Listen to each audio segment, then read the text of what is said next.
Hey guys, welcome back to my channel. तो आज के इस वीडियो में मैं आपको एक्सप्लेन करने वाली हूँ 2025 में मूवी जटाधरा। तो चलिए विदाउट वेस्टिंग टाइम मूवी का एक्सप्लेनेशन स्टार्ट करते हैं। तो मूवी स्टार्ट होती है एक घर से जहाँ पर एक कपल सो रहा था, लेकिन तभी उस औरत को प्यास लगती है और वो बाहर आती है तो उसे अजीब सी आवाज़ सुनाई देती है, जिसके बाद उसे फिर से एक औरत दिखाई देती है जिसके पास बहुत सारा सोना था। अब वो औरत नींद से जाग जाती है और उसे पता चलता है कि ये तो सपना था। और उन दोनों की बातों से हम समझ पाते हैं कि उस औरत को हमेशा ऐसे सपने आया करते थे और इसी वजह से वो एक पंडित जी को वहां पर बुलाती है। जिसके बाद पंडित जी वहां पर आते हैं और घर को अच्छे से चेक करते हैं और कहते हैं कि शायद इस घर में वास्तु दोष है और यहाँ पर उन्हें पूजा करनी होगी। जिसके बाद वो कुछ पूजा करते हैं और डिसाइड करते हैं कि आज रात वो इसी घर में रुकेंगे। लेकिन रात को जब पंडित जी सो रहे थे तो उन्हें घर में एक अजीब सा साया दिखाई देता है, जो देखकर वो डर कर वहां से भागने लगते हैं। साथ ही उस कपल से कहते हैं कि अगर उन्हें जिंदा रहना है तो वो जल्दी से इस घर से भाग जाए। जिसके बाद हम देखते हैं कि उस घर में सबकी मौत हो जाती है और कहानी कुछ साल आगे बढ़ती है, जहाँ पर हम मनीष नाम के बंदे को देखते हैं जो कि एक पैरानॉर्मल एक्सपर्ट है और वो अपने स्टूडेंट्स को बता रहा था कि किस तरह से उन्हें घुस्ट को पकड़ना है। तभी हम वहाँ पर शिवा नाम के बंदे को देखते हैं जो भी एक घुस्ट हंटर है, लेकिन उसे भूतों पर विश्वास नहीं था। अब ये सुनकर मनीष उससे पूछता है कि अगर उसे भूतों पर विश्वास नहीं है तो वो घुस्ट हंटर कैसे बना। तो शिवा का कहना था कि वो घुस्ट हंटर इसलिए बना है ताकि वो साबित कर सके कि भूत वगैरह कुछ भी नहीं होता। अब ये सुनकर मनीष उससे पूछता है कि आखिर वो ऐसा क्यों कर रहा है। तो वहाँ पर शिवा बताता है कि जब वो छोटा था तो उसका एक दोस्त ऐसे ही भूतों से डरकर उसकी डेथ हो गई थी और गाँव वालों को लगा था कि उस पेड़ के पास भूत है। अब ये देखने के बाद शिवा उस पेड़ के पास गया और वहाँ पर चिल्लाने लगा कि अगर इस पेड़ में भूत है तो वो उसे भी मार दे। लेकिन शिवा को कुछ भी नहीं हुआ और ये देखकर वो समझ गया कि भूत वूत कुछ भी नहीं होता। अब ये सब सुनने के बाद मनीष उससे कहता है कि भूत होते हैं, भले हम उन्हें देख नहीं सकते लेकिन हम उन्हें फील कर सकते हैं, या फिर भूत भी किसी ना किसी तरह से हमें कांटेक्ट करने की कोशिश करते हैं। लेकिन ये सुनने के बाद शिवा कहता है कि जब वो खुद देखेगा तभी वो मानेगा। अब ये बोलकर शिवा वहां से निकल जाता है। अब शिवा अपनी टीम के साथ काफी ऐसे प्लेसेस पर जाता था जहाँ पर लोगों का कहना था कि भूत है, लेकिन वहां जाने के बाद उसे आज तक कोई भी भूत नहीं मिला था। अब भूत पकड़ने के लिए जो भी गैजेट्स यूज होते थे वो सारे के सारे शिवा के पास थे, लेकिन उसे आज तक एक भी भूत नहीं दिखा था। तो वही शिवा की फैमिली की बात करें तो शिवा की फैमिली में उसके मॉम डैड और उसकी एक बहन थी जिसकी शादी हो चुकी थी। तो वही शिवा की माँ की बात करें तो वो भोलेनाथ की बहुत बड़ी भक्त थी और वो हमेशा उनकी पूजा करती रहती।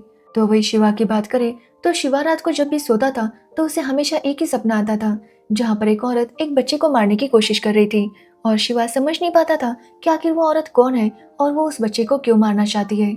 अब शिवा एक ऐसे ही महल में भूत पकड़ने के लिए जाता है तो वहां पर उसे एक लड़की का साया दिखाई देता है। अब शिवा उसे फॉलो कर रहा था, लेकिन वो लड़की उसके ऊपर स्प्रे मारकर वहां से भाग जाती है, जो देखकर शिवा समझ जाता है कि ये कोई भूत नहीं बल्कि रियल लड़की है। यहाँ पर हमें पता चलता है कि उस लड़की का नाम सपना है और वो वहाँ पर अपने किसी काम से गई थी। जिसके बाद सपना मंदिर आती है तो देखती है कि शिवा की माँ गुरुजी से बात करना चाहती थी, लेकिन उन्हें अंदर जाने नहीं दिया जा रहा था। अब सपना जब ये देखती है तो वो शिवा की माँ की मदद करती है और उन्हें गुरुजी के पास लेकर जाती है। अब वहाँ पर शिवा भी आता है जिसकी आंखें लाल हो गई थी। अब ये देखकर सपना समझ जाती है कि जिस लेडी के साथ वो है शिवा उन्हीं का बेटा है। अब सपना शिवा से माफी मांगती है कि उसने शिवा की आंखों में स्प्रे मारा। अब ये सुनकर शिवा उससे पूछता है कि आखिर वो वहां पर क्या कर रही थी। तो सपना बताती है कि वो एक आर्कियोलॉजिस्ट है और वो वहां पर रिसर्च के लिए गई थी। उसे वहां की एक मूर्ति चाहिए थी, लेकिन वहां का केयरटेकर उसे वो मूर्ति नहीं दे रहा था और इसी वजह से वो मूर्ति चुराने के लिए वहां पर गई थी। जिसके बाद सपना शिवा से पूछती है कि आखिर वो वहां पर क्या कर रहा था। तो शिवा उसे बताता है कि वो एक घोस्ट हंटर है, लेकिन इसके बारे में उसके मम्मी पापा को पता नहीं था। तो वही अगले दिन शिवा को पता चलता है कि उसी की तरह एक घोस्ट हंटर था जिसका सोने की कलश ढूंढते हुए डेथ हो गई थी। अब ये जानने के बाद शिवा पता लगाना चाहता था कि आखिर उस घोस्ट हंटर के साथ क्या हुआ था और इसी वजह से वो मनीष से बात करता है। तो मनीष उसे बताता है कि एक ऐसी जगह है जहाँ पर वो गया था, लेकिन वो जगह कहाँ पर है ये उसे नहीं बता सकता क्योंकि वो जगह बहुत ज्यादा खतरनाक है।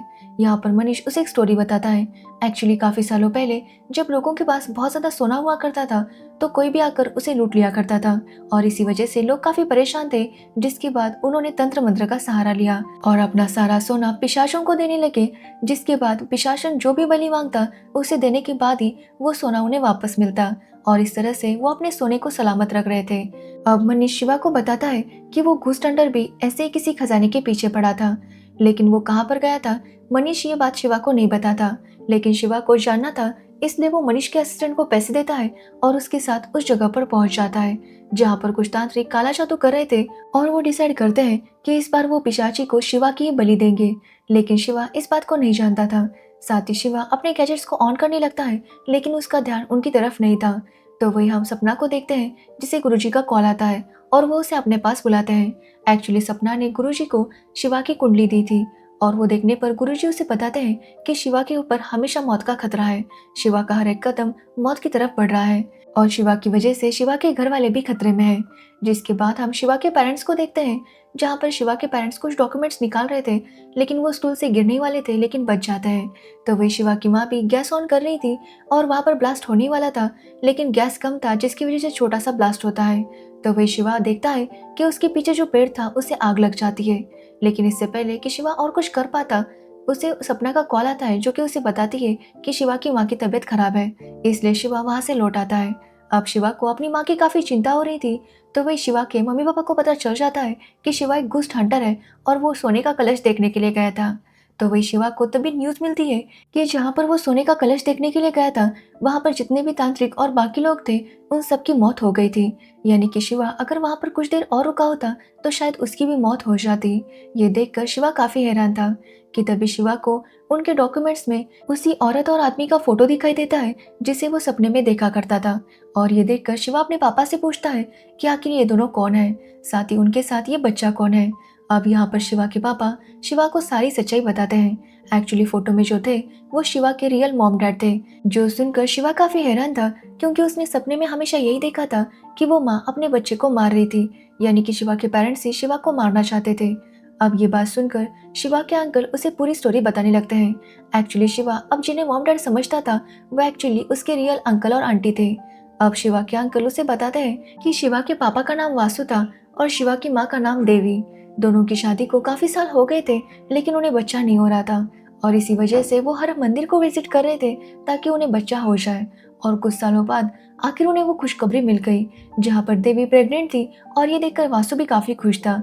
सभी लोग उनकी खुशी में खुश थे, लेकिन देवी की भाभी बिल्कुल भी खुश नहीं थी। वो हमेशा अपने पति से कंप्लेंट करती रहती कि उन्हें रिच होना है।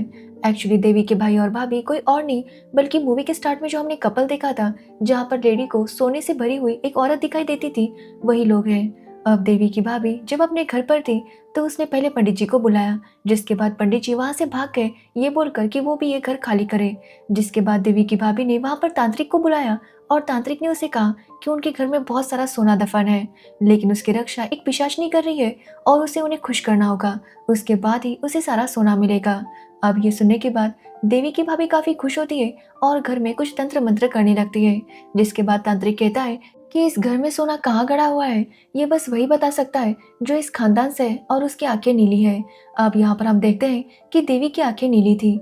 ये देखकर उसकी भाभी समझ जाती है कि देवी उन्हें बता सकती है कि सोना कहाँ गड़ा हुआ है, इसलिए वो देवी के घर जाती है और उसके पति को झूठ बोलती है कि उनके यहाँ पर एक पूजा करनी होगी ताकि देवी का आने वाला बच्चा ठीक हो और बाद में कोई प्रॉब्लम ना हो। अब ये सुनने के बाद देवी भी अपने मायके जाने के लिए मान जाती है, क्योंकि वो हर हाल में अपने बच्चे को प्रोटेक्ट करना चाहती थी। लेकिन वहां आने के बाद वो लोग देखते हैं कि वहां पर कोई पंडित नहीं बल्कि तांत्रिक था। ये देखकर वासु को थोड़ा डाउट होने लगता है, लेकिन देवी के खातिर वो चुप रहता है। जिसके बाद वो तांत्रिक कुछ तंत्र मंत्र करने लगता है और ये बात वासु को काफी अजीब लग रही थी। अब वो तांत्रिक देवी के साथ कुछ करता है, जिसके बाद देवी को दिखाई देता है कि सोना कहाँ पर है और वो तांत्रिक को बताती है कि सोना यहाँ पर है। अब ये सुनने के बाद तांत्रिक कहता है कि यहाँ पर जो पिशाचनी है उसे खुश करना होगा।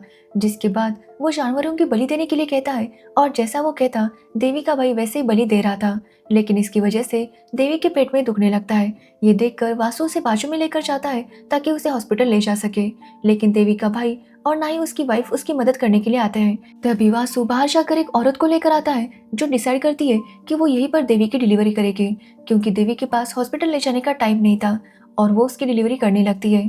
तो वही देवी की भाभी को वो तांत्रिक पूछता है कि उसे क्या दिखाई दे रहा है, तो वो बताती है कि उसे 4 साए दिखाई दे रहे हैं जो उस जानवर को खा रहे हैं। अब ये देखकर तांत्रिक समझ जाता है कि यहाँ पर धन पिशाचनी है जो कि सबसे ज्यादा खतरनाक पिशाचनी थी और अगर उसे कुछ नहीं किया गया तो वो सबको मार देगी। इसलिए वो देवी के भाई से कहता है कि वो और बलि के लिए जानवर लेकर आए। जिसके बाद वो लोग एक एक करके जानवरों की बलि लेने लगते हैं, लेकिन फिर भी पिशाचनी खुश नहीं हो रही थी। उसे अब एक नर बलि चाहिए थी, और वो भी पैदा हुए बच्चे की। तब तक वासु और देवी को बच्चा हो गया था, और ये देखकर देवी का भाई उस बच्चे को लेने आता है, लेकिन वासु उसे रोकने लगता है और उसके साथ फाइट करता है। जिसके बाद देवी अपने बच्चे को लेकर वहां से निकल जाती है, और वासु भी वहां से निकल जाता है। तो वही देवी का भाई काफी ज्यादा गुस्सा था। तभी तांत्रिक देवी के भाई को मार देता है, ताकि पिशाचनी उसका खून पीकर खुश रहे। लेकिन पिशाचनी को और चाहिए था, तो वो देवी की भाभी को भी मार देता है, लेकिन फिर भी पिशाचनी सेटिस्फाई नहीं होती। तो वो तांत्रिक खुद को खत्म कर देता है, लेकिन फिर भी पिशाचनी का मन नहीं भरता। जिसके बाद वो गांव वालों को खत्म करने लगती है और उनका खून पीने लगती है, जिसकी वजह से गांव वाले भी गांव को छोड़कर चले जाते हैं। तो वही वासु और देवी काफी खुश थे, क्योंकि अब शिवा उनकी लाइफ में आ चुका था। लेकिन अभी भी पिशाचनी का हिप्नोटिज्म उनके अंदर था, और वो कभी कभी खुद ही शिवा को मारने की कोशिश करते। और इसी वजह से शिवा को अपने सपने में ऐसा दिखाई देता कि उसके मॉम और डैड उसे मारने की कोशिश कर रहे हैं। अब यहाँ पर जैसे शिवा के मॉम डैड को एहसास हो जाता है कि वो अपने बच्चे के लिए खतरा है, तो वो खुद को खत्म कर लेते हैं, ताकि उनका बेटा सही सलामत रहे। जिसके बाद शिवा को उसके अंकल और आंटी ने संभाला था। अब शिवा की माँ शिवा से कहती है कि कम से कम वो अपने मम्मी पापा की कुर्बानी को याद रखे और अपने आप को सेफ रखे, इस तरह से रिस्क ना ले। अब ये सब सुनकर शिवा भी उनकी बात समझ जाता है। जिसके बाद शिवा अगले दिन अपने खुद के घर जाता है, जहाँ पर वो अपने सारे इक्विपमेंट्स लेकर गया था। और वहाँ पर वो अपनी मम्मी पापा की आत्मा को आवाज़ लगाता है और उनसे कहता है कि अगर वो है तो उसे इंडिकेशन दे। जिसके बाद वहाँ पर कुछ पत्ते हिलने लगते हैं, और शिवा के सामने एक हवा सी आती है। ये देखकर वो समझ जाता है कि उसके मम्मी पापा की आत्मा अभी भी यहाँ पर है, और ये देखकर वो काफ़ी ज़्यादा रोता है। जिसके बाद शिवा गुरुजी के पास आता है, जहाँ पर गुरुजी उसे बताते हैं कि अब तक शिवा के ऊपर काफ़ी बार हमला हुआ है, लेकिन उसके मम्मी पापा का जो प्यार है उसी की वजह से उसकी जान बची है। साथ ही वो शिवा को बताते हैं कि शिवा की मॉम डैड को अभी तक मुक्ति इसलिए नहीं मिली क्योंकि शिवा अभी तक पूरी तरह से सेफ नहीं है, और इसी वजह से उनकी आत्मा भटक रही है और उनका पुनर्जन्म नहीं हुआ। अब ये सब सुनकर शिवा को काफी बुरा लगता है। जिसके बाद गुरुजी शिवा को बताते हैं कि नेक्स्ट संडे को ग्रहण है, और उस पिशाचनी की शक्तियाँ बहुत ज़्यादा बढ़ जाएंगी, और तब शिवा के साथ कुछ भी हो सकता है। अब ये सब सुनकर शिवा की माँ काफ़ी डर जाती है। तो गुरुजी कहते हैं कि इससे बचने का एक ही रास्ता है, शिवा को वहाँ पर अष्टलिंगा की स्थापना करनी होगी, जिससे धन पिशाचनी की शक्तियाँ कम हो जाएगी और तभी उसे खत्म किया जा सकता है। लेकिन ये सुनने के बाद भी शिवा की माँ काफ़ी परेशान थी, क्योंकि वो जानती थी कि अगर शिवा वहाँ पर गया तो उसके साथ कुछ भी हो सकता है। इसलिए वो शिवा को वहाँ पर जाने नहीं देना चाहती थी। लेकिन शिवा कहता है कि उसे अपने मॉम डैड के लिए वहाँ पर जाना है, क्योंकि उनकी आत्मा अभी भी वहाँ पर भटक रही है और वो चाहता है कि उन्हें मुक्ति मिले। तो वही गुरुजी शिवा की माँ को समझाते हैं कि वो भोलेनाथ पर भरोसा रखे। उनके भोलेनाथ उनके बेटे को कुछ भी नहीं होने देंगे। जो सुनने के बाद शिवा की माँ शिवा को वहाँ जाने की परमिशन दे देती है।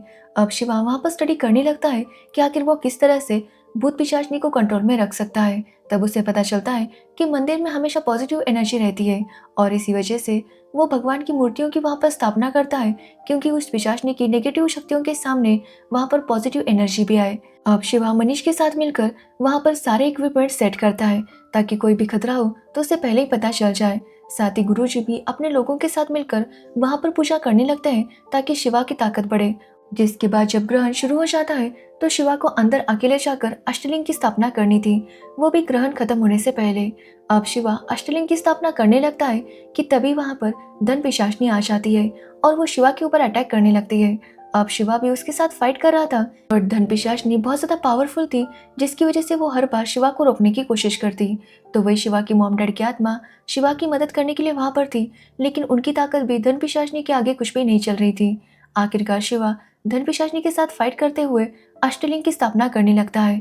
बाद में एक ऐसा टाइम आता है जहाँ पर धन पिशाचनी उसके सामने इल्यूशन तैयार करती है, और शिवा को लगता है कि उसके सामने धन पिशाचनी है और वो उसे त्रिशूल से मारता है, लेकिन असल में शिवा खुद को ही मार देता है, जिसकी वजह से वो बेहोश हो जाता है और उसकी आत्मा ऊपर भोलेनाथ के पास चली जाती है।